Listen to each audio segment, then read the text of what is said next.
Thank you so much for joining us, everyone. Welcome to our co-parenting and coffee event. I'm Sam, and I have the privilege of moderating today. And today's co-parenting and coffee event is titled Empowering Parents, Building an Effective Parenting Plan. Now today we have two guests with us, and I'd like to introduce them to you. We have CDC Certified Divorce Coach and CDC Divorce Transition and Recovery Coach, Mark Pearson. And we have Family Mediator and Certified Divorce Financial Analyst, Jennifer Segura, here with us. Now, Mark went through a divorce himself and is now a co-parent who helps others handle their divorces and the emotional trauma they're experiencing. Jennifer has been mediating family law cases since 2008, and she's the co-owner of West Coast Family Mediation Center, Inc. Both our speakers are joining us from California this morning to provide a guide for building an effective parenting plan. And we have a lot to cover, so we'll get started. Jennifer, you're from San Diego, is that correct? Could you tell us a little bit about the Family Mediation Center? Yes. We're here in Del Mar in San Diego. We've been around, we used to be actually called San Diego Family Mediation Center, but we've grown and we do help couples all throughout California. So now we've changed our name to West Coast Family Mediation Center to make sure we're getting everybody and everybody knows that we're here to help them. And yeah, I mean, having this practice and watching it grow over the last 15 years and how many people have really started to take mediation as a viable way to go through divorce and or just a parenting plan if they aren't married. It really has grown, and I think that it helps not only the couples but the kids as well. Now, you two both have very different aspects of how you can help people. So, Mark, maybe you could speak a little bit about the difference between how do you differentiate between legal custody and physical custody, and how might those differences impact the parenting agreement? Yeah, certainly. So as a divorce coach, I do a lot of work with individuals that is sort of parallel to individuals like Jen, who are in mediation or in the legal realm, maybe collaborative law or litigation. And so I will help people with their mindsets around certain strategies as they go through those. And then, I don't know, maybe Jen, you could chime in for some actual differences between the legal and physical custody. Yeah, absolutely. When we think of legal custody, it is more of the ability for both parents to make decisions about their children. So that could come from, medical decisions about education, individual educational plans, the IEPs, religious things that is going to happen within a family. So anything that is going to impact the children in any significant way, having that joint legal custody gives both parents the right to have a say in that. And then the physical custody is physically where the children are. And sometimes it still may be a joint physical custody, but the actual timeshare may look something more like 70% in one home and 30% in another home. It doesn't necessarily mean it's 50-50, but it just means that each parent has an equal access to the children. Wow. So no matter how that ends up, where that line ends up falling as that divide, obviously some sort of a schedule is going to be important and is going to be actually critical for maintaining communication and for being able to handle this from two different sides of the family. Of course, anybody can make a schedule, but what would you say goes into, what do parents need to work on to create an effective parenting schedule, one that's going to last and one that's actually going to be usable? Yeah, absolutely. You want to take it, Mark? Okay. Yeah, sure. I'll jump right in. So first and foremost, it's just the effective communication around what's going on at that point of time. And then with that, it's a matter of being consistent in that communication, what communication is going to look like, because things always come up in life. And so there's the need to be flexible. But if they have that groundwork of what the expectations are, it's all based on effective communication. And so using an app such as Talking Parents, is something that just provides that clarity around things. And then also another great resource out there is online is custody exchange. Things like that to really get an idea of how much one person is working, one person can take care of certain things and fill in other spaces that the other can't, to work through really what the percent split may be. And then there's the whole idea as well as they are communicating. It's just the mindsets too of having someone say that it's their parenting time as opposed to their custody time. So that's something that I like to have clients work on is just that idea of, it's a child or children that we're talking about. It's not a possession like a car.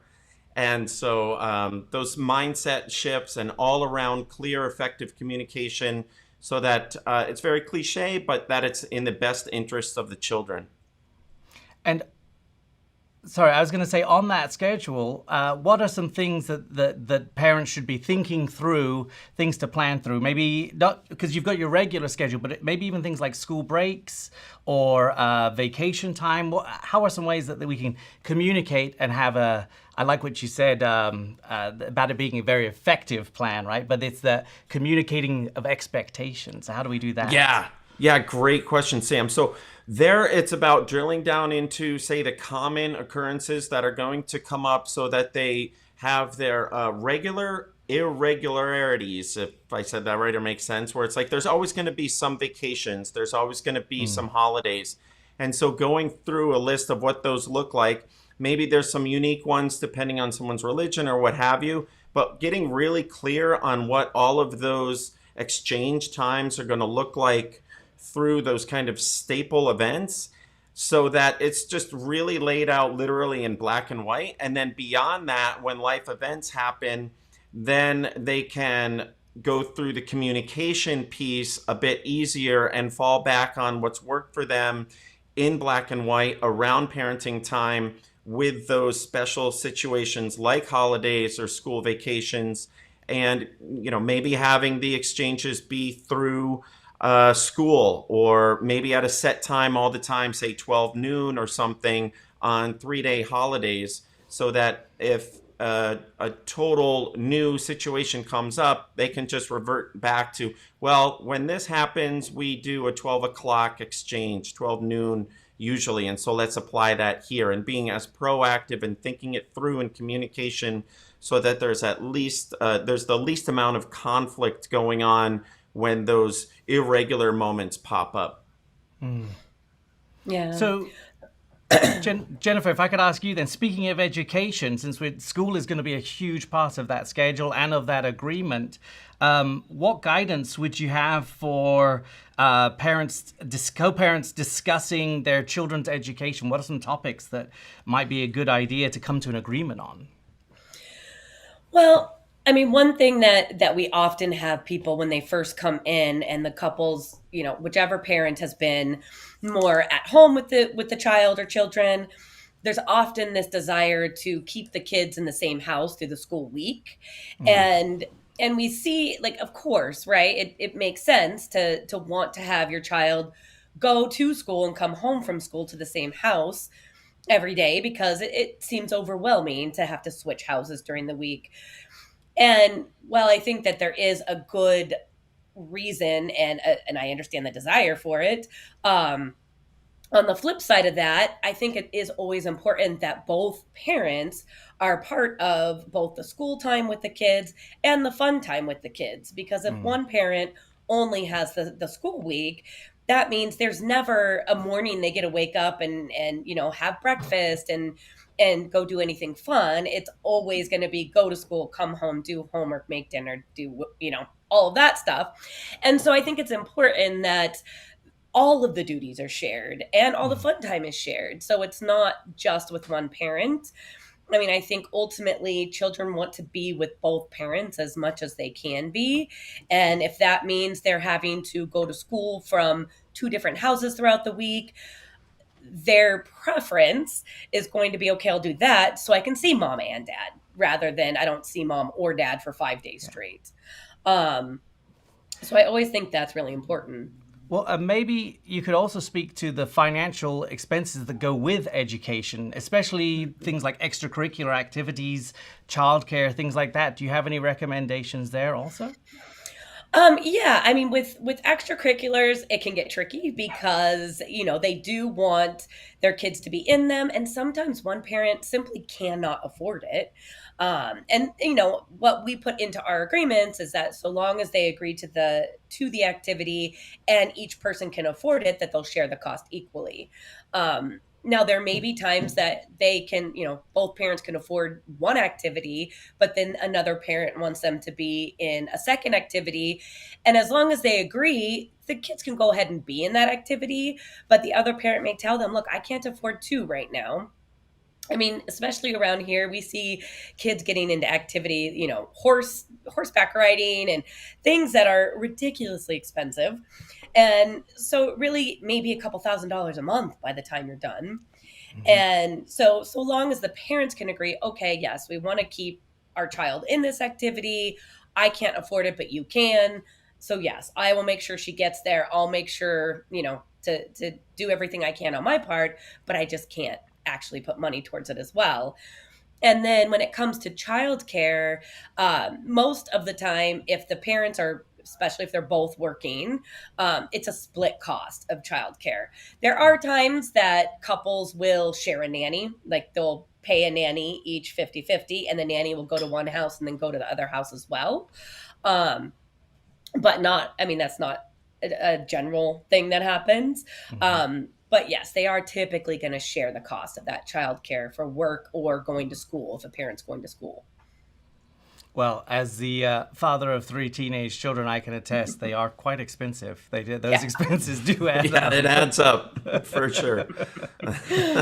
Even more so these days. Well, Mark, I was thinking maybe I could lob a nice, easy question here for you that you probably answer in just a couple of words. Do you have any advice on how co-parents should handle their kids' religious upbringing? And or perhaps how do you handle religious differences in two different homes in a co-parenting situation? Yes, well, that's actually a deep question because it really just depends. And being a coach, the work that I do is centered around the desires of the individual and how they want to go forward with things.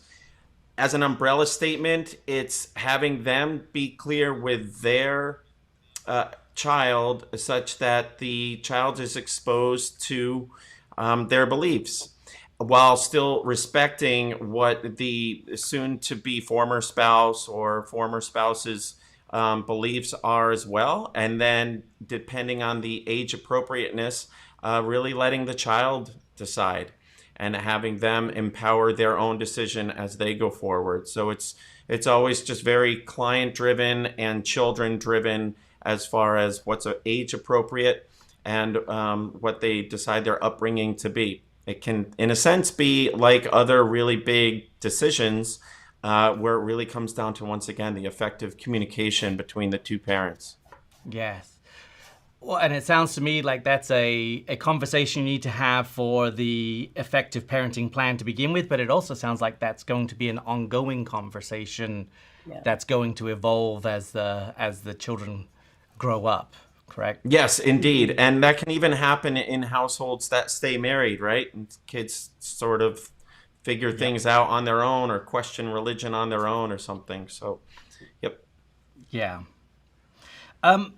I wanted to talk not just about school and those kinds of things and school and religion, but we could also talk about healthcare as well, because that is such another pain point for parents, whether they're parenting or co-parenting, is it gets expensive. But if you're trying to do this from two different directions, how do you even start to have that conversation about healthcare costs? Um, yeah. I mean, ultimately, the parents are going to share that cost one way or another. Let's say, let's say dad has it available through his employer and mom doesn't. So dad will cover the children's healthcare cost, but then that amount that he's spending on that will become part of the calculation for child support. And so even though dad's paying it, because it is a pre-tax cost, if you're doing it through an employee-driven plan, it is taken into account that it's a pre-tax cost, and that will go into their overall calculation. California has, I mean, I'm sure most states do, but I'm only in California, has a very straightforward formula for child support. And so there are certain things that will affect it and other things that won't. And healthcare is definitely one that goes into that overall support. And Mark, do you how would you say, from your coaching perspective, especially during the transition, how do you handle if there are ongoing health issues with family, or how do you handle the communication portion of making sure the child's healthcare is maintained? Because that, of course, that's the most highest priority in all of this, correct? Yeah, absolutely. So going to the bedrock of the communication, so it's getting clear on if there's something that is emergent, right? Something that has to do with a decision that has to happen right away. It's whoever that child is with, and so taking care of their needs there, and then communicating as soon as possible with the other parent.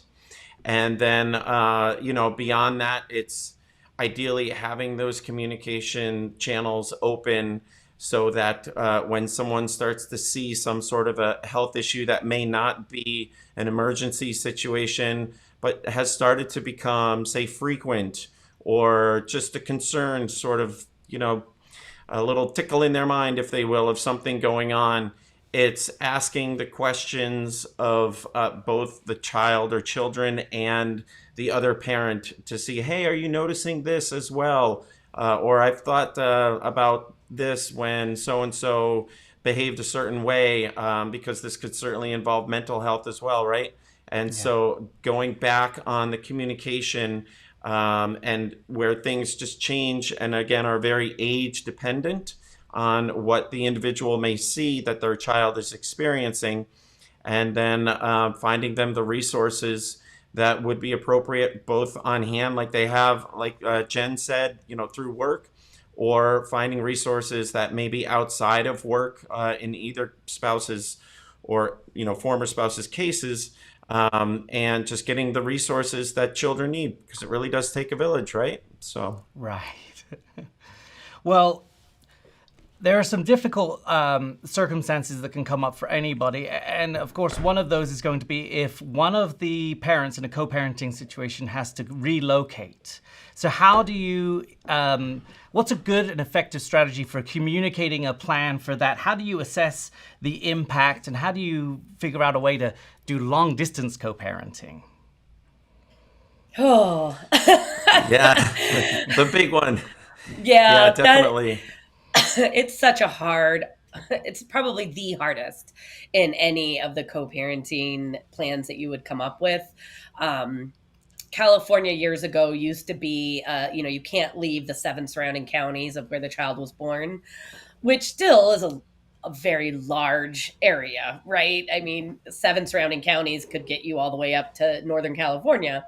Mm-hmm. So, that is no longer the case, though. Now the courts will do it on a case-by-case basis, which really leaves it in the couple's hands to say, are we willing to go put this in court and have no idea what the outcome will be? Because you really have no idea.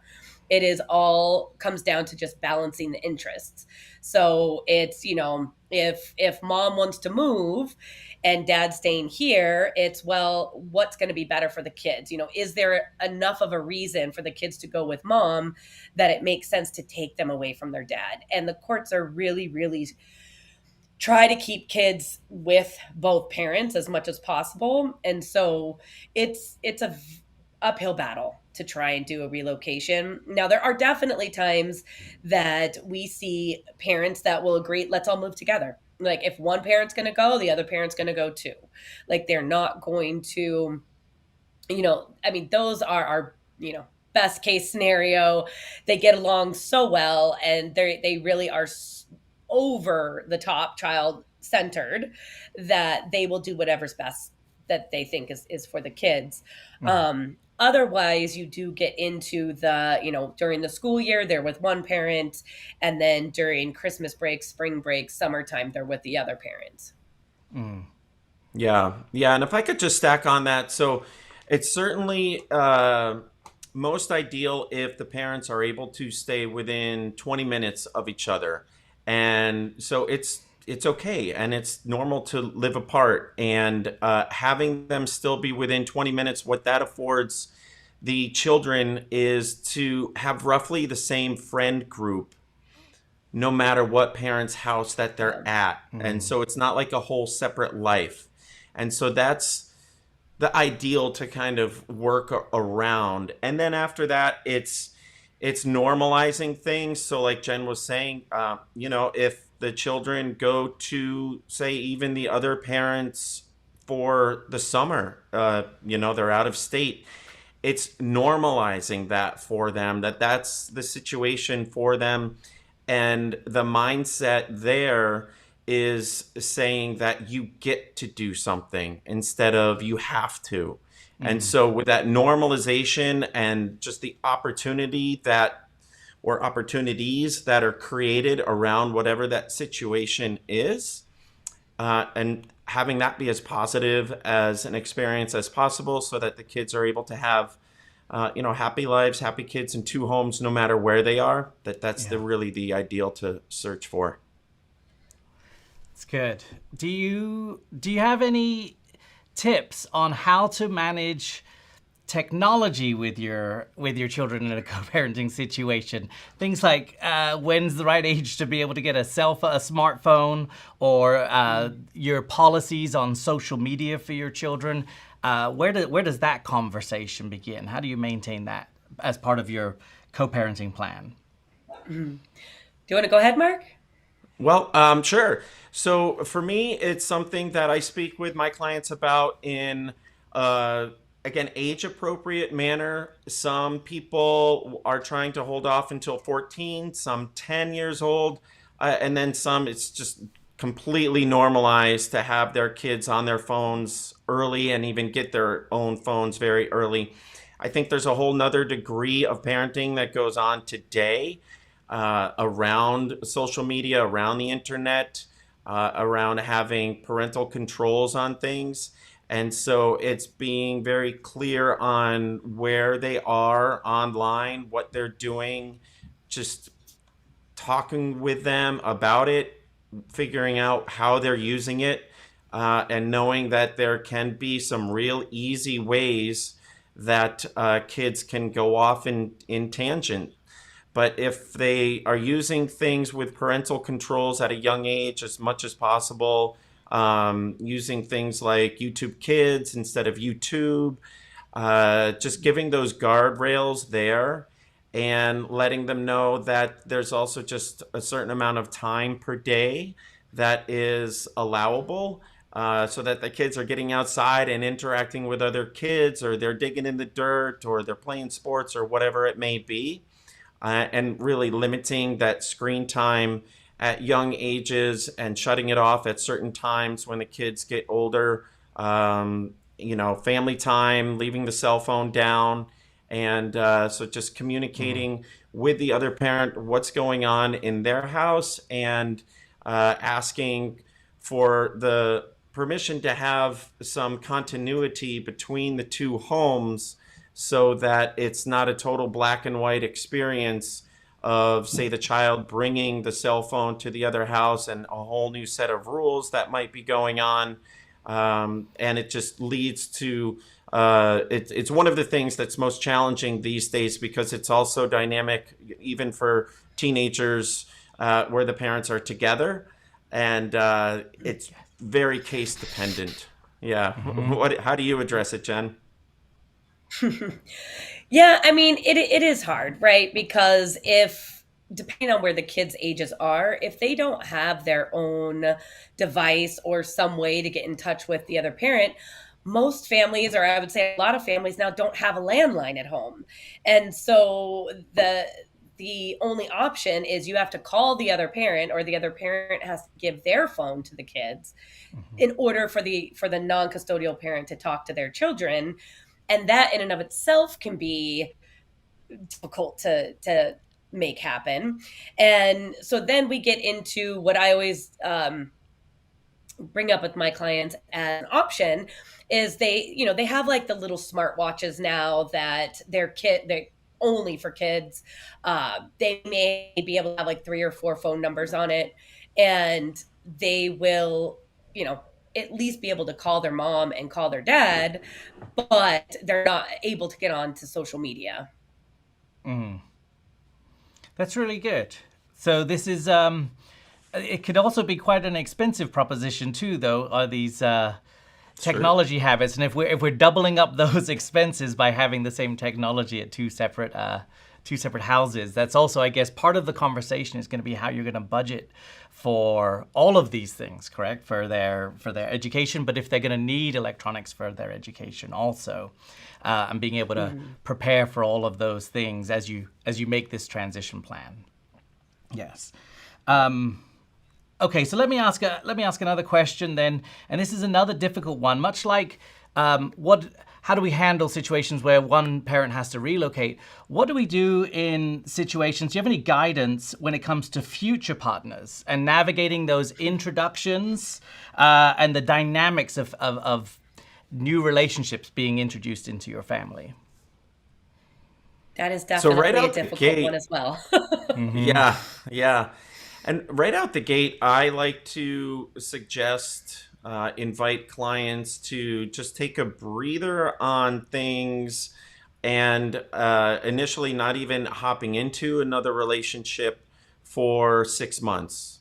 So to just have some time by themselves and internalize things and sort of do their own reset, and then after that, then even just consider things and move forward there. So I know that's not the case in a lot of situations or what have you, but that's an opportunity to not only have their own selves reset, but the children reset as well, and then slowly introducing them with just small activities out and about, and to really allow the children to still have that home time, that connection with mom or dad, and therefore it's less of kind of like set up as my time, the normal expectation being around the kids' time with the parent, and all of a sudden there's this other person taking up this time, and a slow introduction to the new relationship.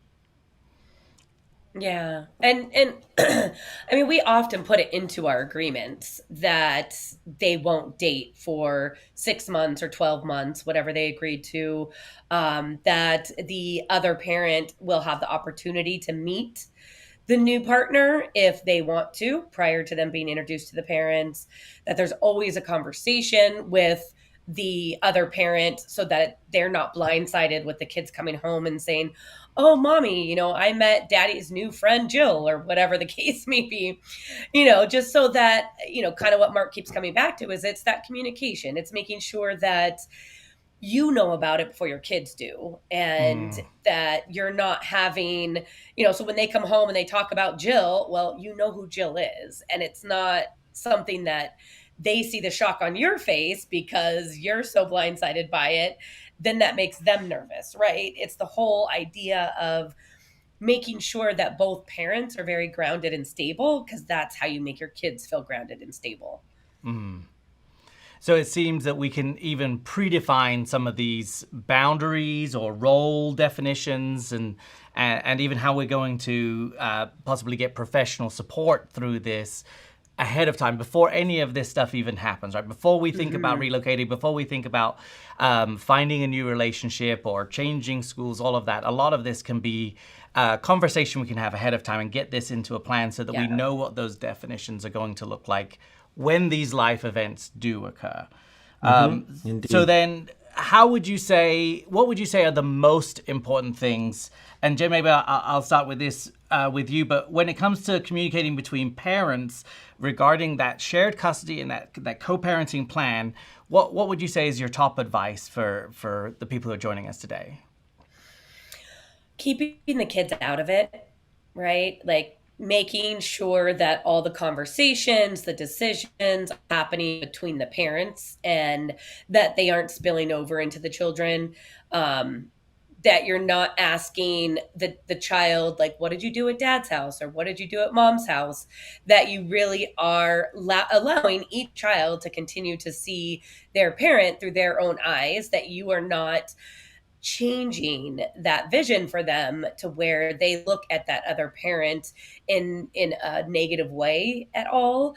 One thing that I forget whoever said it to me, but I think it's pretty powerful, right? Is that a child is 50% mom and 50% dad. So if they're constantly being told, dad's bad, I can't believe dad did this, well, they, of course, are going to internalize that because half of them is dad. And so you're really like, it's thinking about what's coming out of your mouth before before it does, and allowing these children to just not be a part of it, because it is very clear that it's not the divorce, just simply a divorce, that hurts the children. It's the relationship between the parents that will hurt the children. Got you. Yeah, it's the ongoing conflict that really draws in the deep trauma on things, that ongoing conflict. And so, yeah, I mean, for me, it goes once again back to the idea of communication. And so for everyone out there, I like to share the CIC technique. And so in their communications, to keep it clear, informative, and civil. And so clear and concise, informative, and civil. And so bringing it down to just like a business-like sort of communication with things, using a lot more facts, less adjectives and verbs to describe what may be going down the wormhole of emotions, and having those outlets, those emotional outlets elsewhere.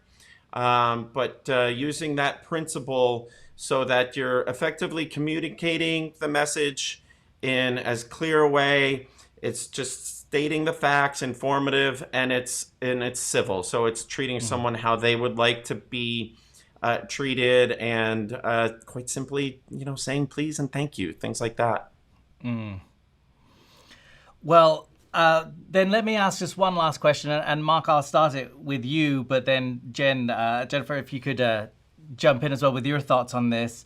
If you've now had this conversation and you've started planning out your co-parenting plan, and you've established some of these co-parenting policies, what is your advice for how to communicate this to your children?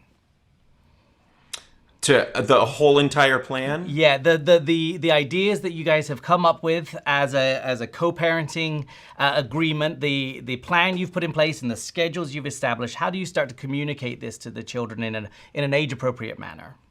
Yeah, absolutely. So it's just being super routine, normal, mundane about things, that this is the way things are. So, I'm going to be picking you up after school today. And so they don't even need to see all the stuff that occurred to how you guys got there.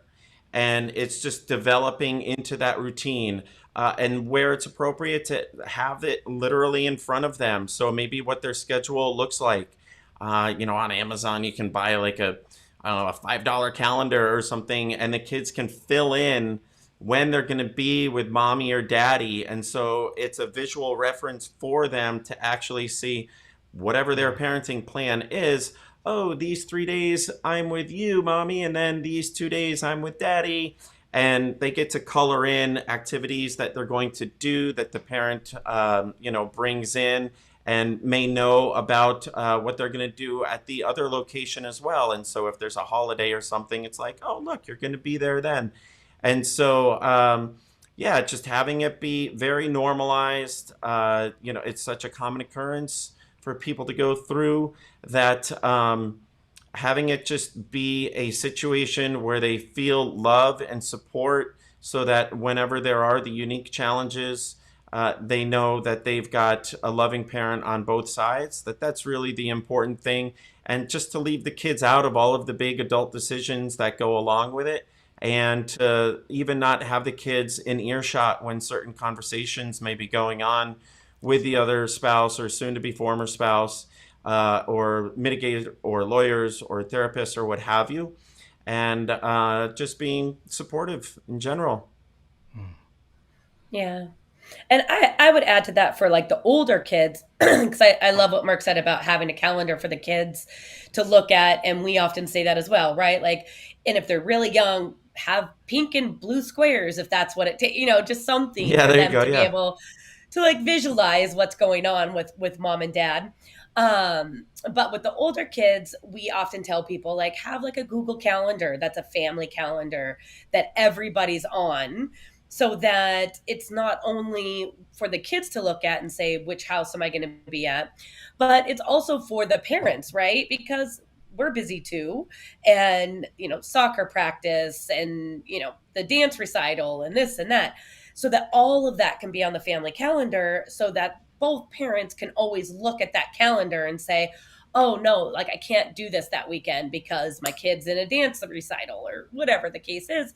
But it's making sure that everybody is on the same page, and that just because you're in two separate houses, that you're still a family, right? At the end of the day, you're still a family. And Hmm. so still having that family as a priority, and the things that happen within the family a priority. Yeah, yeah, and with that combined Google Calendar, I love that. It's also reaffirming with their former spouse, even if it's been in black and white in their agreement for months or years, or it's on their calendar in front of them, just getting that little communication about that vacation exchange that may occur or something that's just slightly out of the norm, to just reaffirm that that's how the exchange is going to happen, or that's the length of the vacation, or whatever it might be. Because, we're all human, and then someone may just slip up. Oh gosh, I was thinking it was going to be based on a regular schedule, but yeah, it's vacation schedule. So thanks for that quick little reminder. And that piece, that's huge. It really is, because it's that whole idea of assumptions, right? People make the assumptions, and then they believe those assumptions because they have no reason not to. And when something else comes in and says, no, remember we talked about XYZ. Well, who knows if they were even listening? You can't assume that the other person is thinking about things and don't have other things on their mind. And just little pieces like that, just sending a text, oh hey, don't forget in 2 weeks this is what we're doing, blah blah blah blah blah, because that could avoid a huge fight that ends up turning Hmm. into a huge, well that's it, I'm going back to court. Like, you just never know what the trigger might be. And so communicating early and often avoids so much that you don't even know what you're Yeah. avoiding, but it's a lot. That's good.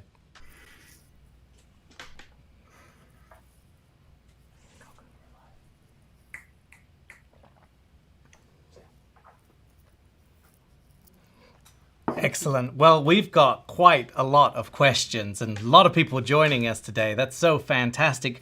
Mark, before I get to these questions, if it's okay with you, could you clarify again? You talked about a communication acronym that you use, CIC. Could you just, real quick, could you clarify that again for us?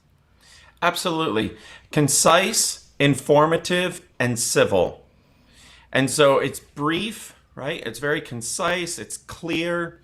Informative is it's just stating facts. It's leaving out descriptors and adjectives and opinions and feelings. And then it's civil. It's very businesslike. It's treating someone like you would want to be treated. And it's opening with please and closing with thank you. Okay, I really like that. I think that's one to write down right there, right? So clear and concise, informative, and civil. And even looking at a lot of these questions, it does seem that civility seems to be a recurring theme in here. So Jennifer, if I could, I'll Yeah. start off with one of the questions for you here. We have Greg had written in and asked, some extracurricular activities take away parenting time, especially on the weekend. So how should one approach this? Well, so if that is taking them away on the weekends, meaning kind of digging into his time with the kids, I kind of understand that to be the question. At the end of the day, the activities are for your kid, right? The activities are so the child can enjoy what he or she likes to do. So as long as it's not something that the other parent is consistently scheduling things on your time. And really, there should be always a conversation prior to, enrolling the children in these activities if you're going to have to be the one taking them, or it is going to dig into your time, your parenting time.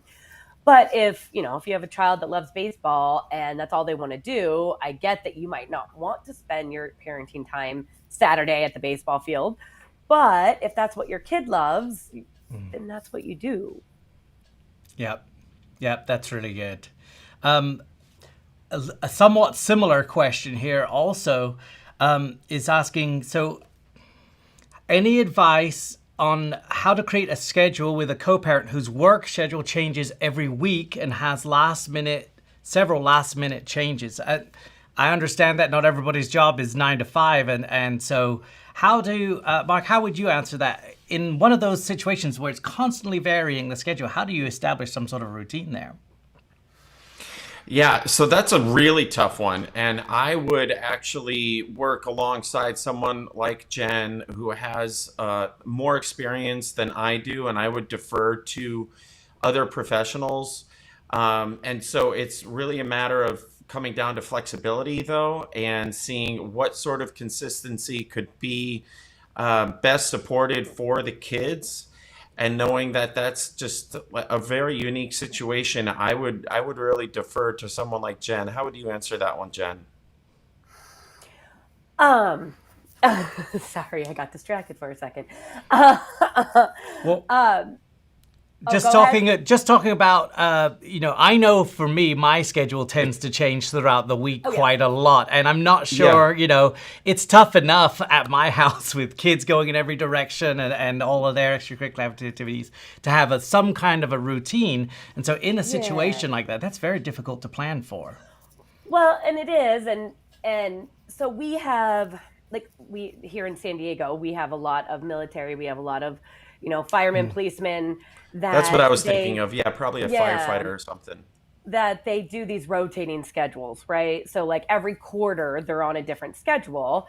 And so oftentimes what we do for those, and I know that's not the exact situation this person's talking about, but when you do know that, okay, they are going to change, but we know what those changes are going to be, we make 3 different schedules. So when dad's on, schedule A, here's what the parenting plan is. When dad's on schedule B, here's what and so that's a nice way to do it when you have consistent changes. In a case where somebody might work at, I don't know, like a restaurant or something that it might be all over the place. It's so difficult. It really is, because it can be that you guys stay on a very flexible schedule, but there has to be so much communication and respect for the other party and so much to make that work. And when it doesn't, then you have to just come back to, here's the schedule. And if you have to work during this time, you get childcare or you insert the right of first refusal for the other parent. Okay. Now, Daryl asked a question again about scheduling, and said, I'm currently on a 2-2-5-5 schedule for a 9-year-old. And at what age would you recommend a change to rotating, like a 1-week schedule or something different? What are the other options out there, and what ages are they appropriate for? Yeah. So a 2-2-5 is basically where you would see the child, for instance, Monday and Tuesday with mom, Wednesday, Thursday with dad, and then Friday, Saturday, Sunday rotates between mom and dad. And that gives each parent, they're having 50-50 timeshare split, but it's that 50-50 over a 2-week period. And that, 9 years old that's about what you would expect around that age. One that is typical prior to getting to that 2-2-5 would be a 2-2-3, and that is something where that Monday and Tuesday rotate every week, and so you're not away from your child more than 3 days at a time. But I mean, typically in our practice, we don't usually see people moving up to a week on, week off until the kids are closer to teenage years. And that reason being just the bonds, the attachments, and the different stage of a child's life at 9 compared to 15. Being away from a parent for 7 days straight is a long time. And so, you don't really want to insert that into their lives until they're older and they can kind of handle that better. Mark, what do you see with those things? Yeah, definitely the same, where that consistency is important through the younger years. Yeah. And even sometimes that 2255 can be, the five could be a long time to be away from a parent for really young kids. So maybe something better like a 223. And the question going around switching to a 1 week at a time is something to think about. Again, what's the child's best interest? It's very cliche to say that, and that's what everyone says. But is it going to work out such that it's an easy exchange still for a week on and a week off for that child? And then, so if it is, it's just getting clear with them that that's something that's going to change so that it's set in their mind as an expectation. And maybe as a teenager, they've even had some say in the decision, so that it's not just brought to them and that they have to live under it, but that they get to live under it, and to put it out as a benefit for everyone. So again, open communication and talking about it is key. So that's a key point there. And Heather from YouTube, in a very similar situation, said currently in a 225 schedule, and my son is struggling transitioning during the 5-day stretch. But here's where it gets a little tougher. Wants to call me, but CP, co-parent, doesn't allow it. He's 9 years old. And am I out of line for pushing for a call during that 5-day period? No, well, so it certainly defers to what's in writing. So first kind of go to that, excuse me, black and white agreement of what you have in place so that you know what the expectations are. And then after that, frequent and consistent communication between parents is a good thing. And so deferring back to what it looks like as far as using FaceTime as an option or phone calls, and especially if the child is the one that's initiating it, those should be encouraged. And if she wants to get in touch with the child, as long as it's in the agreement, maybe they have certain hours that it's appropriate or what have you, just kind of going back on that. And again, it's all for the kids. And so that open communication, having it be consistent, is really very important. So I would say to just do all that she could to rely on what they have in place and to get that inner strength to actually execute it, even though there might be a lot of static from the former spouse about it. Yeah, we've got John asked a very similar question. How do I deal with a parent that won't let me see or FaceTime the kids? But another comment on YouTube was just, how do you even properly address a partner that's trying to make you look bad in front of your children? Oh, that's difficult as well. And I just wanted to add one thing to the last question. Yeah. Is in our agreements when we are doing a parenting plan, one thing that we put in every agreement is that the child has unlimited contact with the non-custodial parent and can talk to that non-custodial parent whenever they want. So we do understand that sometimes the non-custodial parent may call into the child a lot, and that may cause disruption in the parenting time in that household.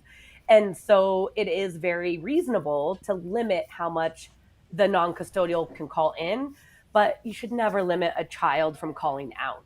If the child is asking to talk to their parent, they should always be able to talk to their parents. And then so the next question, that one was that no communication at all? Yeah, and discouraging communication, but then trying to make you look bad. Deborah said the same thing. He said, I have full primary custody. but we have joint physical custody, but we live in separate states. But anyway, child is getting older and starting to not agree and now it's not getting fair with vacation time. And so maybe I was reading the wrong one there. Oh, here it is. Another one said, "How do I keep my children's father consistently withholding the kids from me and refusing to follow the court order and telling lies about me and my husband?" I think that's where a lot of this conflict is coming from also, because that first question had said a similar one. Well, what do we do when they're saying bad things about me to my child when I'm not even there? One thing, when you do have a situation like that, and if it's something that is consistently happening, the court would call that parental alienation, right? That one parent is trying to alienate the children from the other parent. And I am a mediator. I'm strictly a mediator, so I like to do the best that I can to keep people in mediation, because I think it is healthier for everybody, and most of the time can create a better parenting plan. But when you start getting into those issues of parental alienation, parents not allowing children to contact their other parent, or not allowing them to see their other parent when there is a court order saying, these are the days that they need to be with the other parent, at that point, it's time to involve the courts, because the court does not like when parents are alienating their children from the other parent. And as much as I will all day long say you can never be 100% certain what's going to happen in court. Court is always going to kind of be a crapshoot. If you're in this situation where talking hasn't worked, communicating, they won't communicate with you. You've tried everything, and yet you still have this court order. You got to go back and get that order enforced. And that's why you have an order, right? That's why you get them, so that there is teeth to that, and you can have enforcement with the law backing you. Which does go to that one that I had been reading of, where there were two parents in separate states, Nevada and Ohio, and it said on there, "Father is stopping us from visiting my brother's graduation party."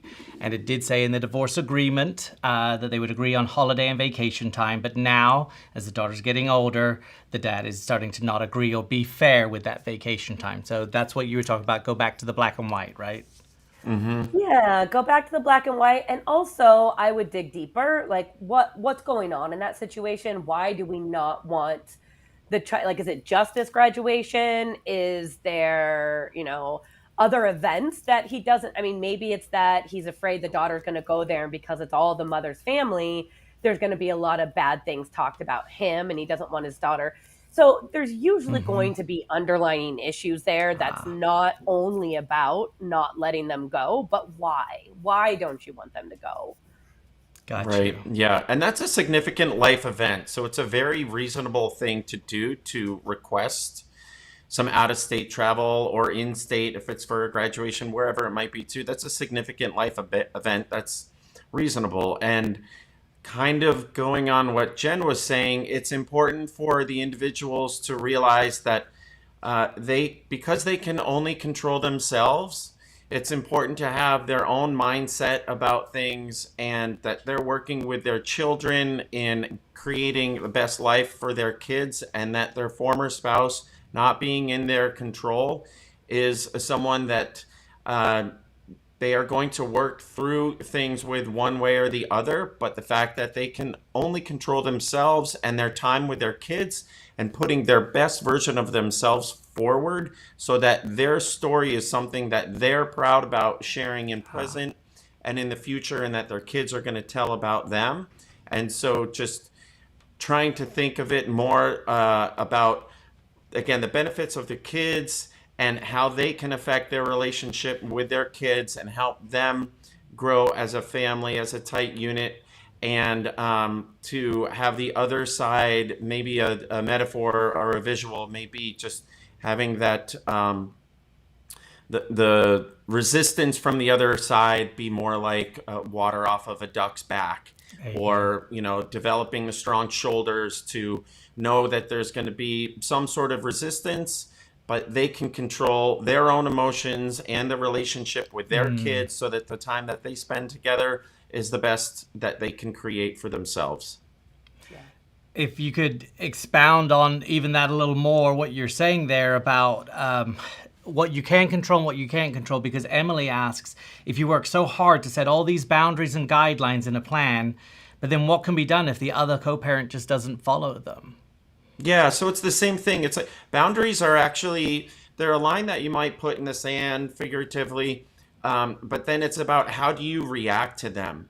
And so there's a lot of ways to process things emotionally, and then there's a lot of ways to go out and get support. And so certainly the legal realm, should it need to go that way, is like what Jen was saying, to go the court realm. And in whatever support you have, maybe you could use the lawyer that you used in the past.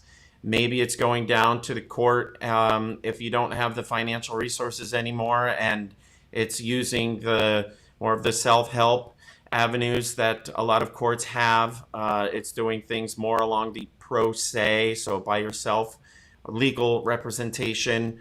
But then finding support groups, finding child therapists if they need, finding religious help, finding family help. So you're just building that support group around you.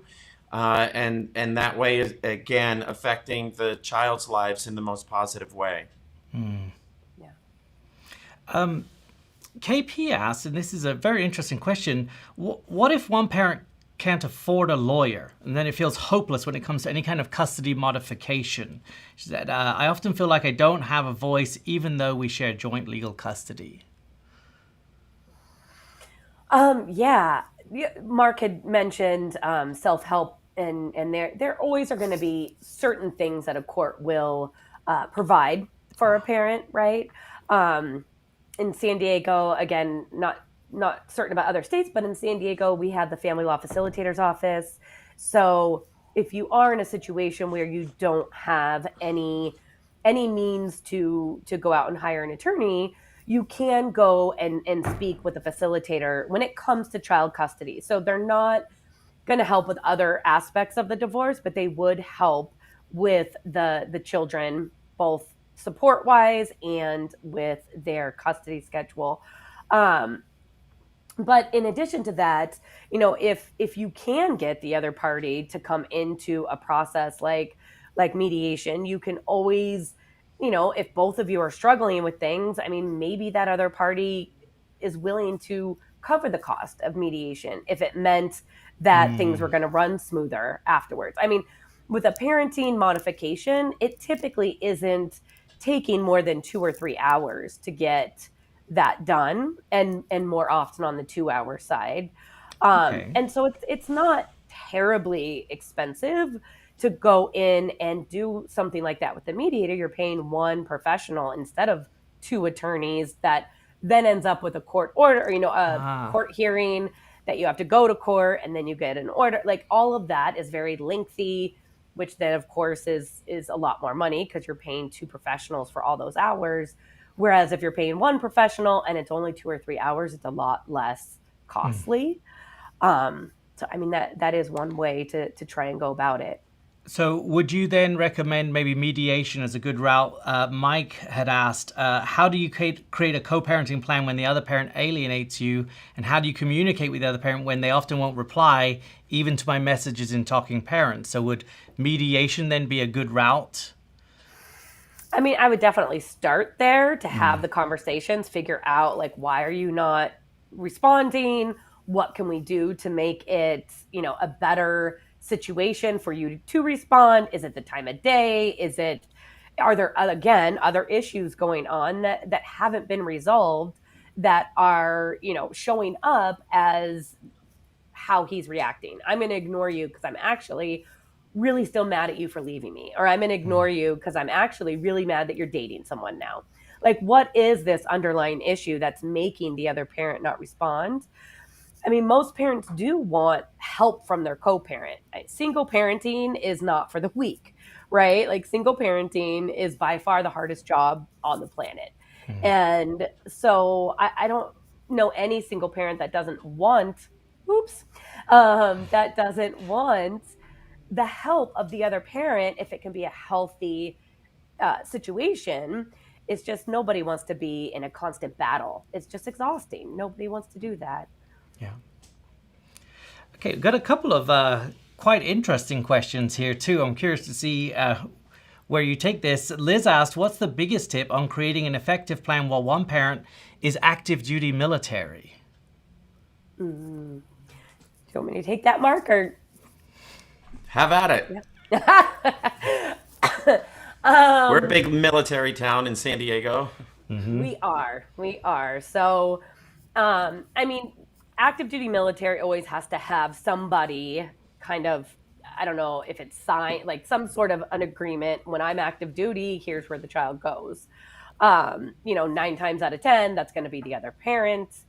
There are times that if the other parent's not around, it becomes a grandparent or another family member that will take on the child. But I mean, ultimately, if there's one parent that's not going to be there, there's not much you can do. I mean, the child, as long as it's a safe environment, should be with their other parent. And when that parent comes back, again, kind of like going back to the firefighters and their scheduling, when that parent is in town and not deployed, here's what the parenting plan looks like. When the parent is deployed, here's what we agree to, which may be more FaceTime and letters. And, it just depends on where that other parent is and what type of access they have to technology or other things. Yeah. Well, speaking of access and accessibility, Asharika asked on YouTube, when a child has a disability and making calls is difficult for that child, what would you suggest? Any recommendations? That's very specific, kind of getting into, there'd probably need to be more conversation so we could understand, like, what are the options? Like, what different ways can the child communicate, right? So if it's maybe just visual, so then maybe FaceTime would be something that could work if visual's going to work better. Otherwise, I mean, it could be a situation where there is less contact when they're not with the other parent, just by virtue of it's not physically possible. But I mean, yeah, it gets difficult when you start getting pretty specific, because we would need to get more information and then work with the couple to brainstorm and see what can we do to make this work for all the parties. Right. Yeah. To see what sort of other resources could be brought in to help support Yeah. that situation. Yeah. I mean, and it kind of reminds me, I had a child who was on the spectrum and was nonverbal. And so the parents, there was a device they used that he would type on to communicate with them just all the time. And I know when they went through the separation, Dad never had really learned how to use this device. It was kind of the communication was always going through Mom. And so it became this learning curve for Dad, and he had to go learn how to use this device with his son. So while his son was with him, they could communicate. I mean, there's always going to be something that can be done. It's just a matter of, is that parent willing to do what's necessary so they can communicate with their child? Mark, maybe this is a good question for you, but because this is asking about a timeline issue. My husband, this is from Michelle on YouTube, my husband doesn't follow the scheduling plan, but the court order was 3 years ago. Does it still stand, or do I have to go back to court? It would still stand until anything is, overlaid on top of it, changes officially, or that if there was like a time horizon put into it. And so that's like my opinion on that. It certainly is delving into the legal realm again. And so not really giving legal advice or expertise on things. The way that I would work with her would be to ask to see the agreement, so to see how it's laid out and what the expectations are. And then just knowing that if it's still something that's enforceable, it could be something that she may want to go that route, and again, go the court route. And it could also be something that could be changed. All of this has to do with just agreements, and it comes down to the end where it's a legal route that they have to go, then so be it. And other times it's just communicating effectively and having the agreement of a new understanding. There's a lot of times where people tend to have their agreement or things in it relax, and it's relaxed in a good way, and therefore they don't have to go out and get things officially changed just to have it in the new black and white, but that there's new informal agreements that take place, and normal, not, I don't mean to say normal, but just other routine ways of parenting come into place that end up being more acceptable to both sides. Mm-hmm. That's really good. That's really good. Thank you. We have another question about as children mature in age. We talked about the 225 schedule and how it might change as children get older. But Ruben had asked, when you have a teenager, is it better if they can decide for themselves on vacation time, or is it better to stick with the original court order? So typically the regular schedule in a court order is going to be different than their vacation schedule or holiday schedule.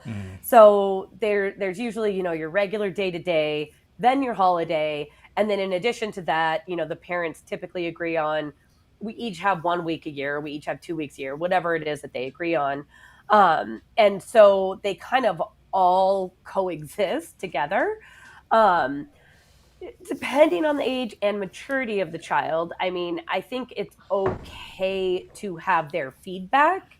And it's more of a personal opinion, but I always find it's actually more difficult to give the children that control because it's putting a lot on their shoulders as a child. Sometimes we'll have parents with a 14 or 15-year-old that will say, well, we'll just let her decide because, she's old enough to decide where she wants to be. So now we've given this 14-year-old the pressure of figuring out how much time should she spend with mom and how much time should she spend with dad. And is it the right amount of time? And am I, not, am I hurting dad's feelings? Am I hurting? Like, that's too much pressure for a child. And so it's always better until they are like 17, 18. It's better to give them the structure and then allow flexibility to that structure, but just giving them the reins and telling them, yeah, you can choose. First, a lot of teenagers don't want to go many places. I just want to stay home with my friends. So they may miss a great vacation because you've allowed them to make that decision. And once they're out on that vacation, it'll be a great, presumably, it'll be a great experience. Right. And they'll be so glad they went, right? So I think you can't throw parenting out the window just because you're in this co-parenting relationship now. Got you. Yeah. Kay asked on here, what in situations where the parents don't stay near? She said, in reference to school, you had mentioned earlier about child going from school to school from one home and then to the other. How does that work in those situations, or if they're further apart with school? We do like setting up the schedule. And so something like the 225 or the 223 is set up so that you can one parent drops the child off at school in the morning. And then when they're transitioning days, the other parent is picking the child up at the end of the school day. And that typically is better for the child for, the basic reason that we all as parents know, right? Taking a child from one parent directly to the other parent is difficult even in, families that aren't divorced, right? Once a parent is attached in with mom or dad, they want to stay where they are. And so adding in a school day in between that pickup and drop off, it allows the child to just, kind of detach from one parent and then be ready for the next parent. If they are so far apart that they can't do that one parent can't get to the other child, chances are they're not doing a 225 or a 223 because you can't, right? And more likely than not, they're doing something more where the child's in one house for the school week and the other parent on the weekends. So it's just not going to be a thing. And if it's more something where like the parent could get there, but they can't get there at 2:30 or 3 o'clock when the children are out of school, after school programs, right? On those days that the parent can't get there till later, you can always put the child in the after school program, and then that parent picks them up from that program. Okay. That's good. And that's a good transition even for this about after school programs and extracurricular activities, because this is really a question about what can you do about your child's time when it's not your time. The question is, my ex refuses to take our children to their extracurricular activities and also refuses to pay for his half and keeps them from being part of their preschool and elementary graduation ceremonies. How can I get him to see how important these milestones are for our children? You want to take that one, Mark? Certainly, yeah, sure. Explaining the benefits of all of this and getting a lot of what I'm hearing is has to do with some high conflict stuff going on with people, and it's really difficult because all we can control is ourselves, and so it's hard enough to have.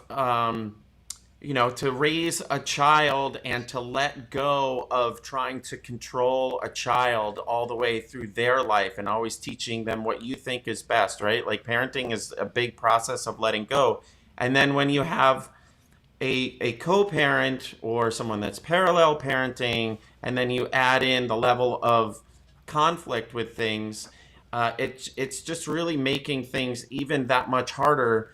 And it's important to still get your story told. And so if that parent is acting in a certain way, then it's sharing with them the benefits that you have found. So in your research of professional support, why is it beneficial for the kids, and getting that story told for you and your child so that the other person, if they're not, they're at least reading it. Hopefully they're reading it or seeing it or hearing it. And that consistent message that they're experiencing is experienced even more so by your children. Because again, you can control yourself, you can control your relationship with your children. And so to focus on that, to put the energy on that, to do the research more on how you can get the support, on what those activities, the extracurriculars, would look like, why they're fun, sharing stories about what they were like for you as a kid, any sort of connective pieces that you can have all along, creating storybooks and picture books and, memories all along, things that you can control, that you have on your parenting time, so that your story is being told, so that your memories and your child's memories are being created, and sharing those positive things and the benefits with your former spouse as a way to really just illustrate that it's all about the benefits to the kids, to the children growing up. And so to not buy into the conflict as much, and so to take the high road as often as possible, and to not sweat the small stuff as well, and to just really have everything be as positive an experience for the kids so that they're not caught up in that ongoing conflict, and instead they themselves are experiencing the stories about how life is really full of opportunities, and it's all what we make of it. Well, and I just to kind of add to that as well. And I think we talk a little bit about, when they're not responding, even when it's in Talking Parents, right? I mean, some of using like things like Talking Parents is keeping track of everything that's going on. Because if you are going on, a year of he's not allowing them to show up at these very important events, he's not responding to your text messages, he's not engaging the way that he should as a co-parent, at some point you can't take all of that to court. I mean, that's why these apps exist, right? To protect those text messages, to protect all of the information that's gone on whose co-parenting days did things fall through. And, at some point, the court may say, we're done. Like, you're not holding up your end of the bargain with the children. And so we're going to, on all these big events, the children are with mom because you don't seem to do what's best for the children when they're with you. And what's best for the children is very cliche, but if you were to Google it or like look at what that actually means, it's very clear that not letting them go to something like their own graduation is not what's best for the children. And at the end of the day, why would a parent want to do that to their own child? It's ridiculous. I don't understand it. Yes. Yeah. Well, I mean, they do it because they have some ideas of, control and not willing to let go of things. Right. And there's underlying issues that the other parent has. And and so stacking more on what Jen said, having something like Talking Parents where they're able to see the court or the former spouse is able to see what that trail looks like of where the communication fell apart or where there was non-communication or the other steps that you took in getting your support network in place or just using your support network for your kids. So the school counselors, the teachers, all that sort of stuff. So keeping a journal in there. And so being able to provide that to a court if it gets to that situation, but then also for yourself. So you're able to draw strength on all of these attempts or these actual executions, or I should say actions. I don't really like that first word, where you're actually showing things for the kids. Here's what you did. Here were opportunities that were created. Here's a support structure. Here are the benefits. And so listing them out is a way to see them physically for you, and then also to share all of those things with your children that are appropriate to share. And maybe it's outside of the app, but knowing that you've resourced it as, I took you to soccer practice 15 times last year. So you're just able to draw on that as like memories in your conversations with your kids. And I think that's the big thing too, is this is all highly emotional stuff. And when you're highly emotional, Absolutely. you tend to forget things. And so having the ability to have those facts in front of you so you don't forget.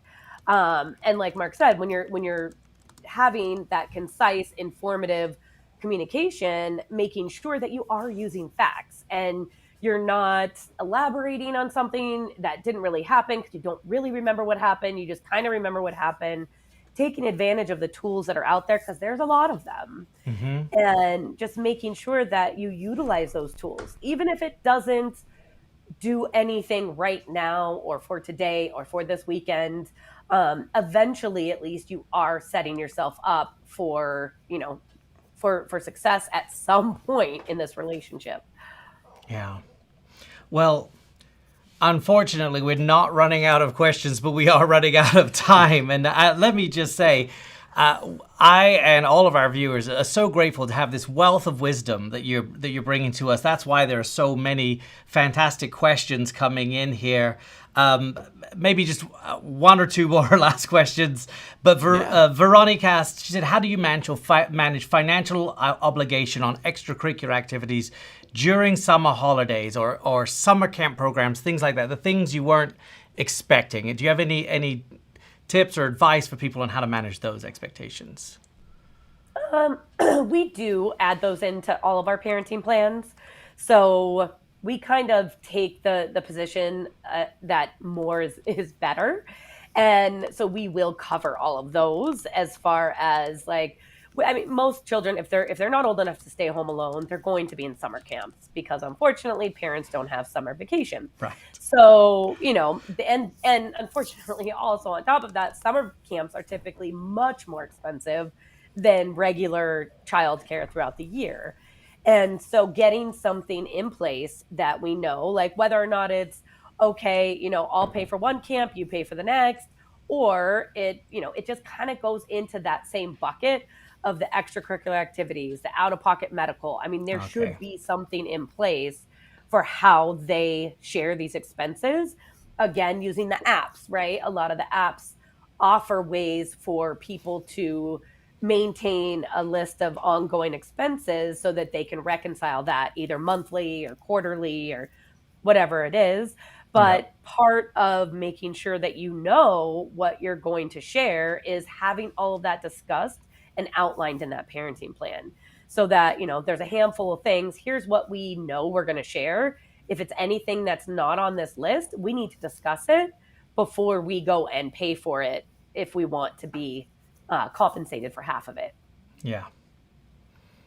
Okay, that's so good. Listen, we've absolutely run out of time, but the title of today's co-parenting and coffee event was Building an Effective Parenting Plan. And I think what you guys have provided today has been some really practical, usable advice, and I really do appreciate that because I think the idea of getting a schedule together and a co-parenting plan on paper is easy, but in practice, there are so many different varieties of things to think about, so many little nuanced things that just are easy to not even think about until you're actually face to face with it. And so what you've given us today, I'm so grateful. Some just solid advice and some really good wisdom for all of us. I do so appreciate your time. Thank you. Thank you. Thank you. Thank you for having us.